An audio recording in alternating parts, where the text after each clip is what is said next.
Hi hello नमस्कार ମୁଁ ଦେବବ୍ରତ ଆପଣଙ୍କୁ ସ୍ୱାଗତ କରୁଛି ଆମର ପ୍ରିୟ ୟୁଟ୍ୟୁବ ଚ୍ୟାନେଲ ଡିପି ଏଣ୍ଟ୍ରାନ୍ସ କୁ। ପିଲାମାନେ ଆଜି ଆମେ ଡିସ୍କସନ କରିବା ଲରେନ୍ କୋଲବର୍ଗଙ୍କର ଥିଓରି ବିଷୟରେ। ଯେଉଁମାନେ ପ୍ରଥମ ଥର ଆମ ଚ୍ୟାନେଲକୁ ଭିଜିଟ୍ କରୁଛନ୍ତି ତେବେ ଏବେ ହିଁ ଲାଇକ୍ ସେୟାର ସବସ୍କ୍ରାଇବ କରି ଅଲ୍ ନୋଟିଫିକେସନକୁ ଅନ୍ କରିଦିଅନ୍ତୁ ଏବଂ ସାଙ୍ଗସାଥୀମାନଙ୍କ ସହିତ ସେୟାର ମଧ୍ୟ କରିଦିଅନ୍ତୁ।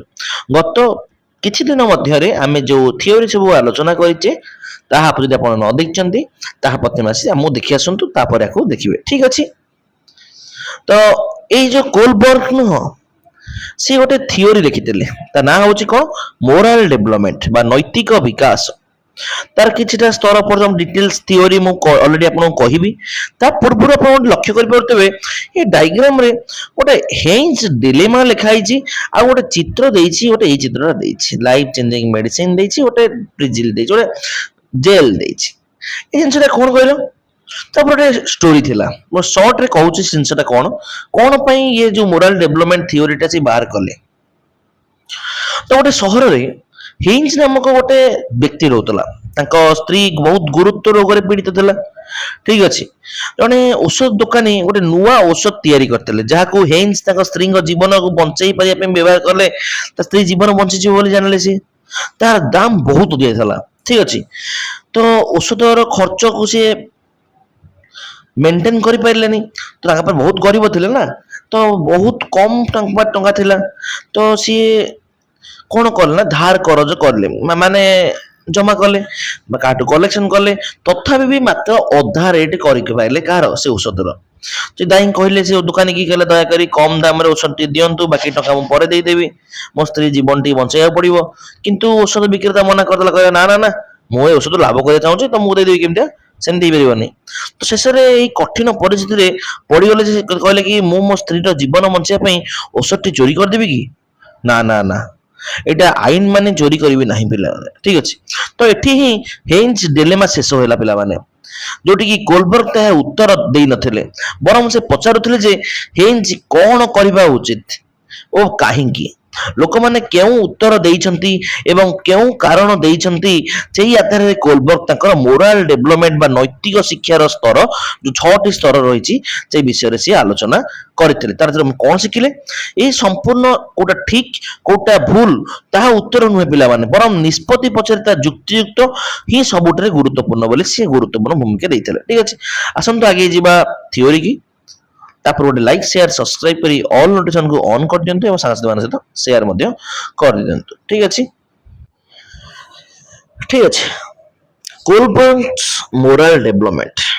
ତ କୋଲବର୍ଗଙ୍କର, ଲରେନ୍ସ କୋଲବର୍ଗଙ୍କର ନୈତିକ ଶିକ୍ଷା। ତ ଫାଷ୍ଟ ସିଏ ଗୋଟେ ଡାଇଗ୍ରାମ କଲି, ଯୋଉଟା କି ମୋରାଲିଟିକୁ ଦି ଭାଗରେ ବ୍ୟକ୍ତ କଲା, ଗୋଟେ ରାଇଟ, ଗୋଟେ ରଙ୍ଗ, ଯେମିତି ସେ ଲୋକଟି କରିଥିଲା। ଠିକ ଅଛି। ତ କୋଉଟା ଠିକ କେଉଁଟା ଭୁଲ, ତ make logical decision decision about right and wrong, ମାନେ କୋଉଟା ସଠିକ କୋଉଟା ନିର୍ଭୁଲ, ସେ ତର୍କସଙ୍ଗତ ନିଷ୍ପତ୍ତି ନେବା ପ୍ରକ୍ରିୟାକୁ ହିଁ ନୈତିକ ଚିନ୍ତନ ବୋଲି କୁହାଯାଏ। ଠିକ ଅଛି। ତ ସିଏ କଣ କରିଥିଲେ ନା, 72 ଜଣ ଲୋକଙ୍କୁ ବା ବାଳକକୁ ସାମ୍ପୁଲ ଭାବେ ନେଇଥିଲେ। ସଟେଇ ପଡିବ ହେଲା। ସେ କୋଲବର୍ଗ ତାଙ୍କ ଗବେଷଣା ପାଇଁ କେତେ ଜଣ ବାଳକକୁ ସାମ୍ପୁଲ ନେଇଥିଲେ, ପ୍ରାୟ 72 ଜଣ ପିଲାଙ୍କୁ ନେଇଥିଲେ। ଠିକ ଅଛି। ଏଇ ଯୋଉ ଡିଲେମା, ଯୋଉ ତାଙ୍କର ମୋରାଲ ଡିଲାଇମା ରହିଲା, ଯୋଉ ତାଙ୍କର ନୈତିକ ଧର୍ମ ସଂକଟ, ଯୋଉଟା କି ହାଇନ୍ସ ଡାଲାଇମା ବୋଲି ଆମେ ଜାଣିଲେ, ଯୋଉଟା ମୁଁ ପ୍ରଥମେ କହିଲି। ସେ ହାଇନ୍ସ ନାମକ ଜଣେ ବ୍ୟକ୍ତି ତା ସ୍ତ୍ରୀର ଆରୋଗ୍ୟ ପାଇଁ ଔଷଧ ଚୋରି କରିବା କାହାଣୀ ଉଦାହରଣ ଦେଇଥିଲି ମୁଁ ତମ ସକାଳେ ଫାଷ୍ଟ କହିଲି। ତ ସିଏ କଣ ହେଲା, ସେଥିରେ ତାକୁ 3ଟା ଲେବୁଲ ଆଉ 6ଟି ଷ୍ଟେଜରେ ତାକୁ ବିଭକ୍ତିକରଣ କଲା। ଠିକ ଅଛି। ତ ପ୍ରତିଟି ଲେବୁଲରେ 2ଟା ଲେଖାଏଁ ଷ୍ଟେଜ ଥାଏ। ଠିକ ଅଛି। 3 × 6ଟି ରହିଗଲା। ବୁଝିପାରିଲ ନା ବୁଝିପାରିଲନି?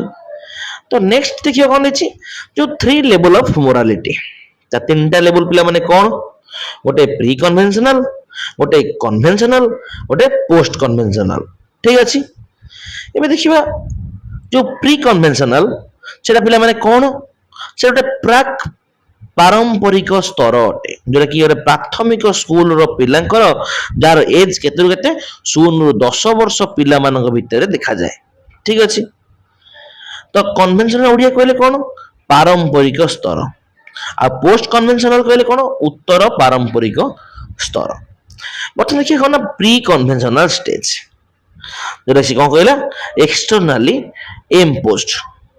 ତ ଏହି ସ୍ତରରେ ନୁହଁ କି ନୈତିକତା ବାହ୍ୟ ନିୟମ ଏବଂ ନିୟନ୍ତ୍ରଣ କି ସ୍କୁଲ କିମ୍ବା ପିତାମାତାଙ୍କ ଦ୍ଵାରା ପରିଚାଳିତ ହୁଏ। ଠିକ ଅଛି, କଣ କଣ ସେ ପଏଣ୍ଟ କହିଲା? କହିଲା ପ୍ରତିଟା ସ୍ତରରେ ଦିଟା ଲେଖା ସବ ପଏଣ୍ଟ ଅଛି, ତ ତିନିଟା ଷ୍ଟେଜ, ତିନିଟା ଲେବୁଲ ଆଉ ଛଅଟା ଷ୍ଟେଜ। ତ ଫାଷ୍ଟ ପଏଣ୍ଟ ସି କଣ ପିଲାମାନେ କହିଲା?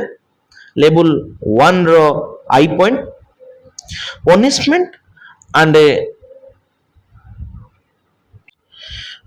ଓବିଡିଏନ୍ସ ଓରିଏଣ୍ଟେସନ।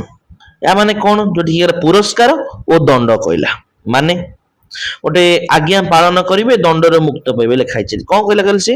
ଯଦି ପିଲାମାନେ କେବଳ ଶାସ୍ତି କିମ୍ବା ଦଣ୍ଡରୁ ବଞ୍ଚିତ ପାଇଁ କଥା ମାନନ୍ତି, এইটা হচ্ছে কোন প্রি কনভেনশনাল স্টেজরে দেখাযাଏ। ঠিক আছে, ଆଉ କଣ ଦେଖାଯାଏ? ଏଇଟା ଗୋଟେ ଏଚ୍ ଡବଲ କଲେ ଚକୋଲେଟ ମିଳିବ।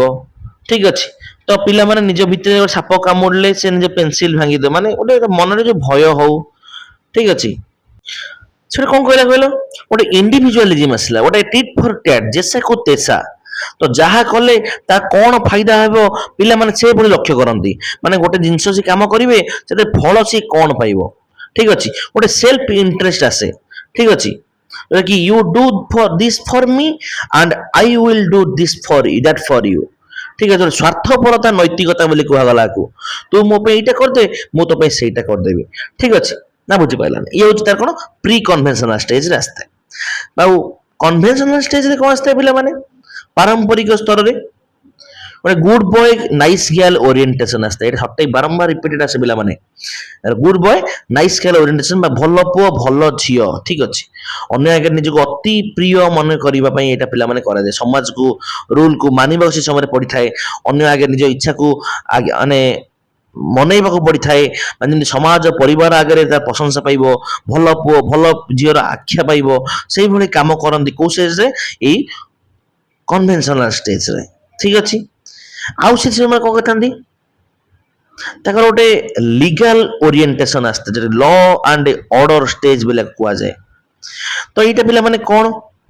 ଆଇନ ବ୍ୟବସ୍ଥା, ଯୋଉଟା କି ସମାଜର ଯୋଉ ରୁଲକୁ ମାନିବାକୁ ପଡିଥାଏ। ଦ ରୁଲସ ଆର୍ ଆବସଲ୍ୟୁଟ। ତ ସାମାଜିକ ଶୃଙ୍ଖଳା ରକ୍ଷା କରିବା ପାଇଁ ଆଇନ ଏବଂ ନିୟମକୁ ଆଖି ବୁଝି ମାନିବାକୁ ପଡେ। ଏଇ ସମୟ ସ୍ତରରେ ସିଏ ଜାଣିଥାଏ, କୋଉଥିରେ? କନଭେନସନାଲ ଷ୍ଟେଜରେ।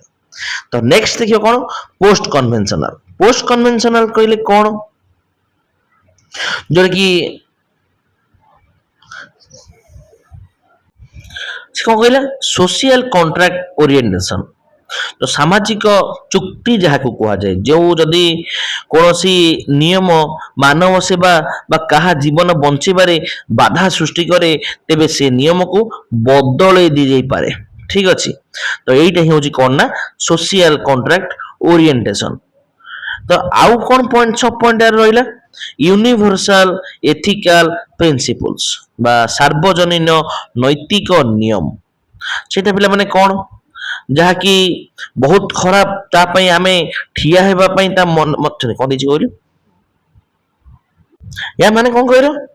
ଗୋଟେ ନିଜ ବିବେକ ଅନୁସାରେ କାମ କରିବା।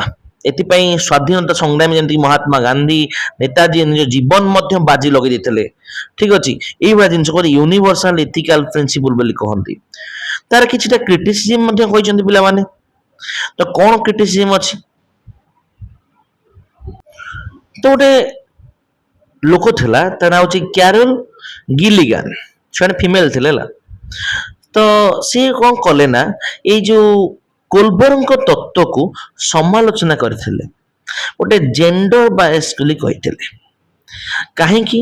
କାରଣ କୋଲବର୍ଗ ତାଙ୍କ ଗବେଷଣାରେ କେବଳ 72 ଜଣ ପୁଅକୁ ନେଇଥିଲେ, ତ କୌଣସି ଫିମେଲର ସାମ୍ପଲ ନେଇ ନଥିଲେ। ତ ସେଥିପାଇଁ ଜେଣ୍ଡର ବାୟସ ବୋଲି କୁହାଗଲା।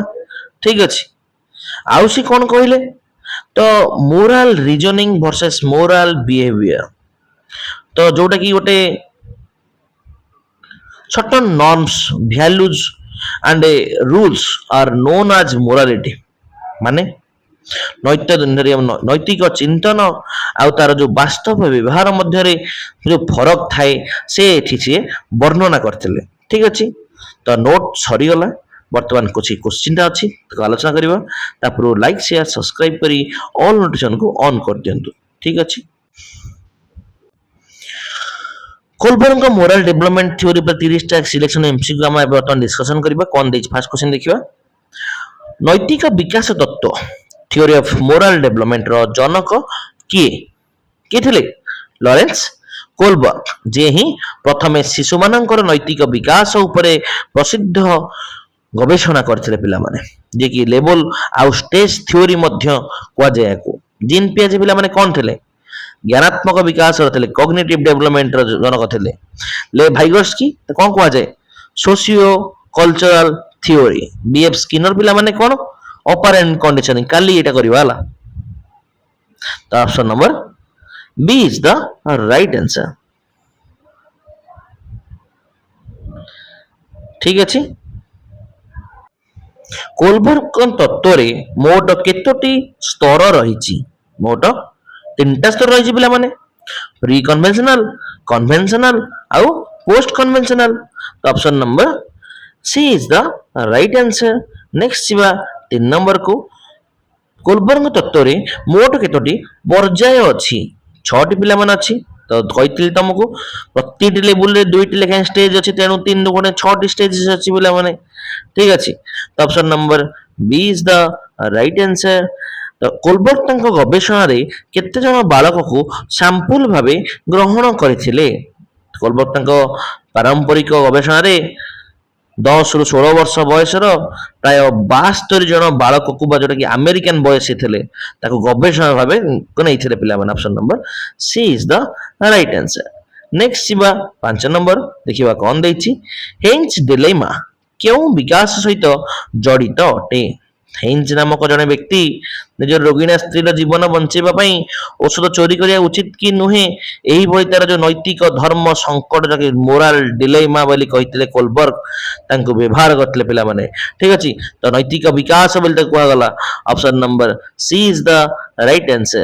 ନେକ୍ସଟ ଯିବା 6 ନମ୍ବର, ମୋରାଲିଟି ବା ନୈତିକତାର ପ୍ରକୃତ ଅର୍ଥ କଣ? ଆକ୍ଚୁଆଲି ମୋରାଲିଟି କହିଲେ କଣ? କେଉଁ କାର୍ଯ୍ୟଟି ଭଲ ସଠିକ, କେଉଁ କାର୍ଯ୍ୟଟି ଖରାପ ବା ଭୁଲ, ତାହାର ନିଷ୍ପତ୍ତି ନେବାର କ୍ଷମତାକୁ ନୈତିକତା ବୋଲି କୁହାଯାଏ। ତ ସଠିକ ଏବଂ ଭୁଲର ପାର୍ଥକ୍ୟକୁ ବୁଝିବାକୁ ହିଁ ପିଲାମାନେ କୁହାଯାଏ।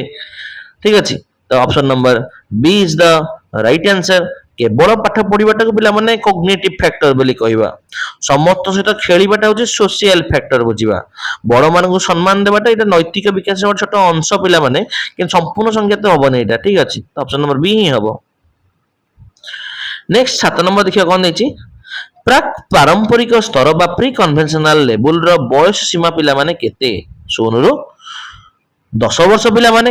ଠିକ ଅଛି, ସାଧାରଣ ପ୍ରାଥମିକ ସ୍କୁଲ ପିଲାମାନଙ୍କୁ ବା 4 ରୁ 10 ବର୍ଷ ବା ପାରମ୍ପରିକ ଶୈଶବରୁ ମାନେ 0 ରୁ 10 ବର୍ଷ କ୍ଷେତ୍ରରେ ପ୍ରାକ୍ ପାରମ୍ପରିକ ସ୍ତର ଦେଖାଯାଇଥାଏ। Option number A is the right answer। 10 ରୁ 13 ବର୍ଷ ପିଲାମାନେ କଣ? କନଭେନସନାଲ ଲେବୁଲ ହେଲା। ଆଉ ପୋଷ୍ଟ 13 ବର୍ଷରୁ ଉର୍ଦ୍ଧ୍ୱ ହେଲେ ପୋଷ୍ଟ, ଆଉ 18 ବର୍ଷରୁ ଉର୍ଦ୍ଧ୍ୱ ହେଲେ ଆଡଲ୍ଟହୁଡ। ବୁଝିଗଲା, ଏଇଟା ହଉଛି ପ୍ରି, ଏଇଟା ହଉଛି କଣ? କନଭେନସନାଲ, ଏଇଟା ହଉଛି ପୋଷ୍ଟ କନଭେନସନାଲ, ଏଇଟା ହଉଛି ଆଡଲ୍ଟହୁଡ। Short note ଲେଖିପାରିବ। କେଉଁ ସ୍ତରରେ ନୈତିକତା ବାହ୍ୟ ସ୍ତର ଶକ୍ତି ବା ଗୋଟେ ଏକ୍ସଟର୍ନାଲ ଫ୍ୟାକ୍ଟର ଦ୍ୱାରା ନିୟନ୍ତ୍ରିତ ହୋଇଥାଏ? କୋଉଥିରେ ହେଇଥାଏ? ପ୍ରି କନଭେନସନାଲ ହେଇଥାଏ ପିଲାମାନେ, କାରଣ ଯୋଉ ପ୍ରି କନଭେନସନାଲ ଷ୍ଟେଜ ରହିଲା, ଏଇ ସ୍ତରରେ ପିଲାଟି ତାର ନିଜସ୍ୱ କୌଣସି ନୈତିକତା ନଥାଏ, ସେ କେବଳ ବାପା ମା ବା ଶିକ୍ଷକଙ୍କ ଦଣ୍ଡ ବା ପୁରସ୍କାର ଭୟରେ ନିୟମ ମାନେ। ଠିକ ଅଛି, ଆଉ କନଭେନସନାଲ ଲେଭେଲରେ ପିଲାମାନେ କଣ ହେଇଥାଏ? ଏଥିରେ ସାମାଜିକ ନିୟମ ଏବଂ ସମାଜର ଗ୍ରହଣୀୟତାକୁ ଦ୍ୱାରା ନୈତିକତା ପରିଚାଳିତ ହୋଇଥାଏ। ପୋଷ୍ଟ କନଭେନସନାଲ କଣ ହେଇଥାଏ? ଏଇଟା ନିଜସ୍ୱ ବ୍ୟକ୍ତିତ୍ୱ ବା ବିବେକ ବା ଆନ୍ତରିକ ମୂଲ୍ୟବୋଧ ଦ୍ୱାରା ନୈତିକ ବି ନିୟନ୍ତ୍ରିତ ହୋଇଥାଏ ପିଲାମାନେ। ଠିକ ଅଛି, option number B is the right answer। Next ଯିବା 9 ନମ୍ବରକୁ ଦେଖିବା କଣ ଦେଇଛି। ଶାସ୍ତି ଏବଂ ଆଜ୍ଞା ପାଳନ, ଯୋଉଟା ପନିଶମେଣ୍ଟ ଆଣ୍ଡ ଓବିଡିଏନ୍ସ, ନୈତିକତାର କେଉଁ ସ୍ତରରେ ଅଛି, କେଉଁ ଷ୍ଟେଜରେ ଅଛି? ଷ୍ଟେଜ 1 ରେ ପିଲାମାନେ ଅଛି, କାରଣ ଯୋଉ ପ୍ରି କନଭେନସନାଲ ଲେବୁଲର ପ୍ରଥମ ଷ୍ଟେଜରେ ହିଁ ମୁଁ ତମକୁ କହିଛି ପନିଶମେଣ୍ଟ ଆଣ୍ଡ ଓବିଡିଏଣ୍ଟ ଓରିଏଣ୍ଟେସନ ପିଲାମାନେ, ଯେଉଁଠି ଦଣ୍ଡରୁ ବଞ୍ଚିବା ପାଇଁ କଥା ମାନିବାକୁ ପଡିଥାଏ ପିଲାମାନେ। ସେକେଣ୍ଡ ଷ୍ଟେଜ କଣ ଥାଏ ପିଲାମାନେ? ଇଣ୍ଡିଭିଜୁଆଲିଜିମ and exchanging जोटा कि गोटे रिवार्ड आउ टिट फॉर टैट ओरिएंटेशन बोली कहा जाए आ good boy nice girl orientation कोड थाए पिला माने स्टेज 3 स्टेज 4 पिला माने कोन लॉ एंड ऑर्डर स्टेज ए कहा जाए ठीक अछि option number A is the right answer next जीवा 10 नंबर को देखिबा कोन देछि जैसा को तैसा बा टिट फॉर टैट क्यों पर्यायर लक्षण अटे कहली स्टेज 2 रे पिला माने गोटे इंडिविजुअलिज्म आ एक्सचेंज बोली कहा जाए मोर किछि भूल कले तोर किछि भलो हबो माने मु तोर किछि भलो करी तुमर किछि भलो करिवो गोटे पर्सनल बेनिफिट देखा जाए ठीक अछि गोटे म्यूचुअल एक्सचेंज देखा जाए option number C is B is the right answer stage 1 पिला माने कोन कहितली दंडर बंचिबा मुख्य कारण हला स्टेज 3 अन्य मानकरे प्रशंसा पाइबा मुख्य लक्ष्य स्टेज 5 पिला माने कोन सोशल कॉन्ट्रैक्ट सब मन रखो डिटेल्स नोट पठे दिबे टेलीग्राम ग्रुप जॉइन हो जेबो option number B is the right answer next जीवा 11 नंबर जदि जणे पिला केवल पुरस्कार पाइबा पई होमवर्क करे तेबे से केउ स्तर रे अछि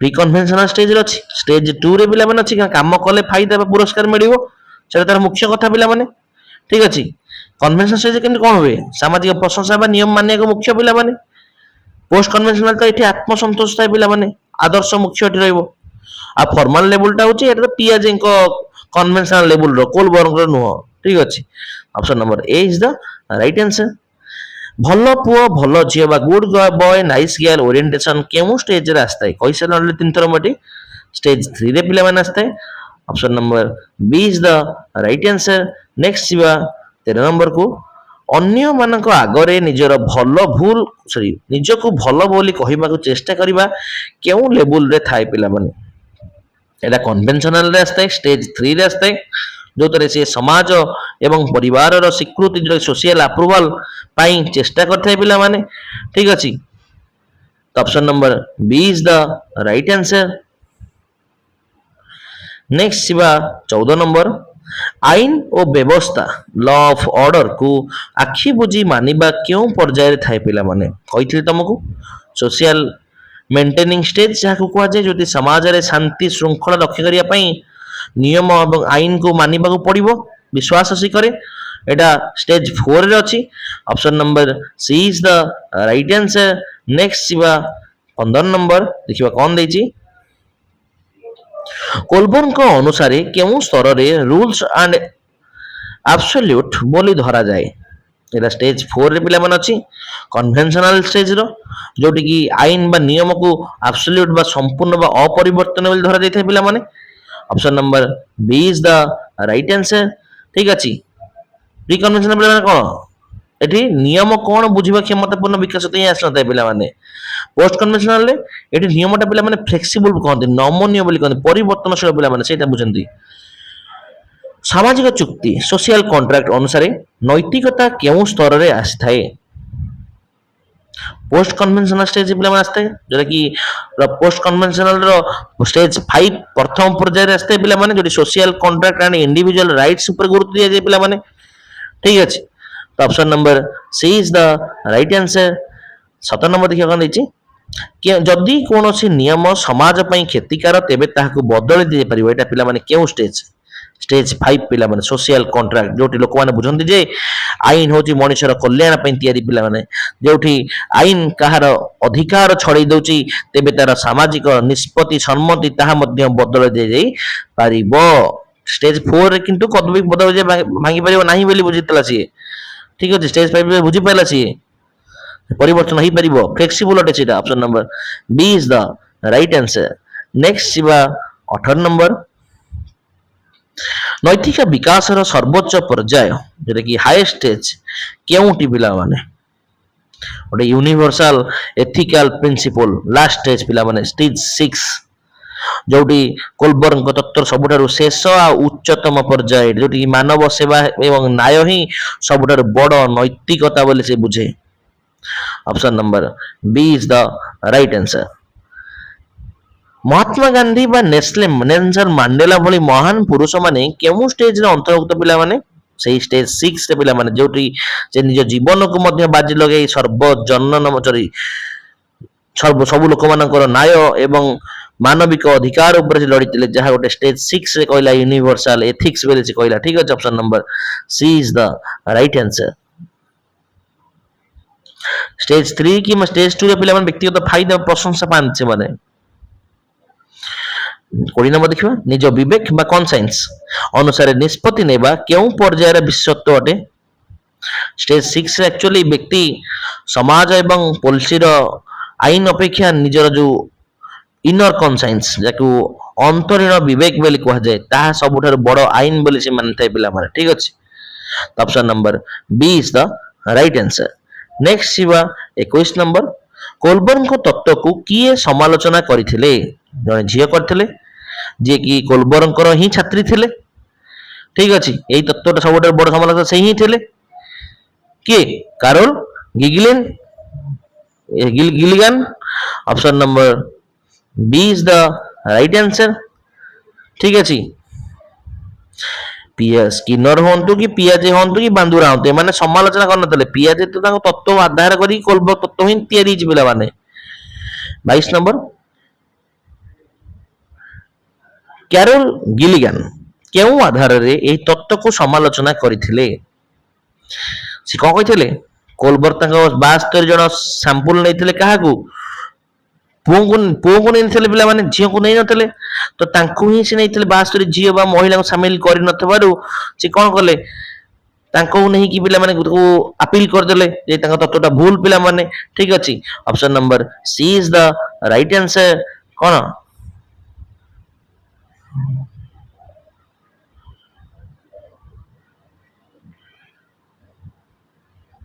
महिला मानकू छाड़ देले उठला केउ मध्य तत्व समालोचना पिला माने करथिले? अच्छा, गुरुत्व दे नथिले होची महिला मान गुरुत्व दे नथिले।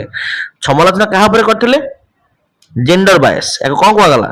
जेंडर बायस, लिंगगत पक्षपात बोलते तो कुआ जे पिला माने। ठीक अछि, जोरे कि कोलबर्ग तांको गवेषणा रे केवल पुरुष मान को नहीं महिला मान को नैतिक दृष्टिकोण बा के को जो अणदेखा करथिले ताको पिला माने कोन कोआ गला? जेंडर बायस बोली कुआ गला। ठीक अछि, नेक्स्ट जीवा 24 नंबर प्रश्न देखिबा कोन देछि। नैतिक धर्म संकट समय रे तर्क करी निष्पत्ति नेबाकू कोन कुहा जाय? तो कौन सी समस्या आसिले ठीक कि भूल ता मन भीतर चिंता बा तर्क करिया को कोन कहंती? मोरल रीजनिंग बोली कुहा जाय। ठीक अछि, तो option number B is the right answer. Next जीवा 25 नंबर देखिबा कोन देछि। जो कहला कि जो मोरल रियलिज्म सेटा पिला माने कोन? एटा पियाजी को अनुसार गोटे नैतिकतार गोटे पर्याय पिला माने आ मोरल करप्शन टा एटा गोटे पियाजी नैतिकता पर्याय पिला माने। मोरल एक्शन टा होची कोन कहलो गोटे वास्तव काम को बुझाय पिला माने चिंता करबा को नहे। 25 कोलबर्ग तत्व काहांकर ज्ञानात्मक विकास तत्व गोटे कॉग्निटिव थ्योरी द्वारा एटा अनुप्राणित होइताय। जिन पियाजे ऊपर निर्भर करता है, जिन पियाजे ही प्रथम नैतिक विकास ऊपर काम करथिले जोटा कि कोलबर्ग पियाजे से ही कांसेप्ट को नहीं कि अधिक विस्तार करथिले पिला माने। ठीक अछि, option number B is the right answer.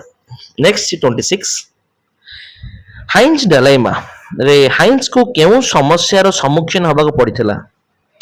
हाइंस ताको स्त्री रो जो कैंसर रोग रे पड़िथिले तार औषध दाम बहुत अधिक थिला तो से जिते केमिस्ट पाखु गले से कम पैसा देथिबारु हाइंस औषध चोरी करिया पड़िथिला तो स्त्री जीवन को बंचाइया औषध चोरी करिबा। Option number B is the right answer. Next जीवा 27 नैतिक विकास रो केउ स्तर रे पिला माने सेल्फ इंटरेस्ट बा निज स्वार्थ को गुरुत्व दियंती? स्टेज 2 पिला माने जोटी कि पर्सनल रिवार्ड ओरिएंटेशन बोली कुआ गला जोटी पिला केवल निजे काम कले मोर कोन फायदा ताको देखंती सेटा। ठीक अछि, option number A is the right answer. Next जीवा 28 इंस्ट्रूमेंटल प्रपोज ओरिएंटेशन केउ स्टेज रो एक अन्य नाम अटे? स्टेज 2 को ही पिला माने कहंती जोटा कि इंडिविजुअलिज्म बोली कहंती एंड एक्सचेंज रो अन्य ना ही कुआ गला। Option number B is the right answer. Stage 1 पिला माने कोन? Punishment and obedient. Stage 5 social contract. Stage 4 laws and order पिला माने। ठीक अछि, नेक्स्ट जीवा 29 शिक्षक माने कोलबर्ग तत्व को व्यवहार करी क्लासरूम रे कोन करिवे? ତ ଶିକ୍ଷକ ମାନେ କ୍ଲାସରୁମ୍ରେ ବିଭିନ୍ନ ନୈତିକ ଆଲୋଚନା କରିବେ, ମୋରାଲ ଡିସ୍କସନ କରିବେ, ଡାଇଲେମା କରିବେ। ତ ଯାହା ଫଳରେ ପିଲାମାନଙ୍କର ଯୋଉ ନୈତିକ ଚିନ୍ତନ ବା ମୋରାଲ ରିଜନିଂକୁ ଉଚ୍ଚ ସ୍ତରକୁ ନେଇପାରିବେ ପିଲାମାନେ। ଠିକ ଅଛି, option number B is the right answer. Next ଯିବା ଲାଷ୍ଟ କ୍ୱେଶ୍ଚିନ୍ ପିଲାମାନେ କଣ ଦେଇଛି ଦେଖିବା।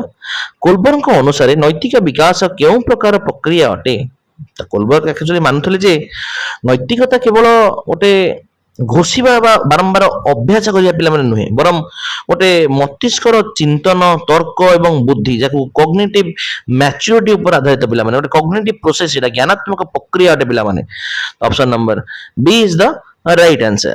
ଶାରୀରିକ ପ୍ରକ୍ରିୟା ତ ପିଲାମାନେ ହବନି, କାରଣ ଏଇଟା ଶରୀରର ବୁଦ୍ଧି ସହିତ ସିଧା ଜଡିତ ନୁହେଁ। ଜୈବିକ ପ୍ରକ୍ରିୟା ବି ହବନି, କାରଣ କେବଳ ଜେନେଟିକ ବା ବଂଶଗତ ଏଟା ନୁହେଁ, ପରିବେଶ ଏବଂ ଚିନ୍ତନ ଦ୍ୱାରା ହେଇଥାଏ ପିଲାମାନେ। ଠିକ ଅଛି, ତ option number B is the right answer. ଆଶା କରେ ଆପଣ ମାନେ ଭଲସେ ବିଷୟ ଥିଓରିଟି କମ୍ପ୍ଲିଟ କରିସାରିଥିବେ। ଯଦି ଏଇଭଳି ନୂଆ ନୂଆ ଭିଡ଼ିଓ ଦେଖିବାକୁ ଚାହୁଁଛନ୍ତି, ଆମକୁ ଡିପି ଏଣ୍ଟ୍ରାନ୍ସକୁ ଲାଇକ୍, ସେୟାର, ସବସ୍କ୍ରାଇବ କରି ଅଲ୍ ନୋଟିଫିକେସନକୁ ଅନ୍ କରିଦିଅନ୍ତୁ ଏବଂ ସାଙ୍ଗସାଥିମାନଙ୍କ ସହିତ ସେୟାର କରିଦିଅନ୍ତୁ। ଏଇଭଳି ଦେଖାହେବା ପରବର୍ତ୍ତୀ ଟପିକରେ ଏକ ନୂଆ ୟୁନିଟ୍ ସହିତ। ଏତିକି ରହିଲି। ଜୟ ଜଗନ୍ନାଥ, ଜୟ ମା ମଙ୍ଗଳା।